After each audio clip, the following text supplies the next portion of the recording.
Last year যখন আপনার আওয়ামী লীগ সরকারের পতন হয়, ঠিক তার পরের দিন একটা ঘটনা ঘটেছিল যে কিছু ক্রীড়া সংগঠক তারা ক্রিকেট বোর্ডে গেলেন, ক্রিকেট বোর্ডে গিয়ে আপনার বোর্ডরুমে বসলেন, চেয়ারে বসলেন, মনে হচ্ছিল তারা ওই দিনই সব তাদের কবজায় নিয়ে নিলেন, কিন্তু সিনারি ওয়াজ ডিফারেন্ট।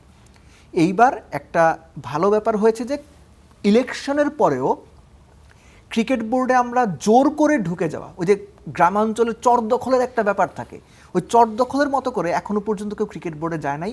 এটা অবশ্যই ভালো একটা সাইন যে নিয়মতান্ত্রিকভাবে আপনারা যদি এই বোর্ডটাকে সরাতেই চান, নিয়মতান্ত্রিকভাবে আপনারা যেতে হবে। সবচেয়ে বড় কথা কি, এই বোর্ডে যারা আছেন তাদের অনেকেই আমার জানা মতে বর্তমান ক্রীড়া প্রতিমন্ত্রী আমিনুল হকের সঙ্গে যোগাযোগ করারও চেষ্টা করেছেন, অনেকে সোশ্যাল সাইটে তাকে শুভেচ্ছাও জানিয়েছেন।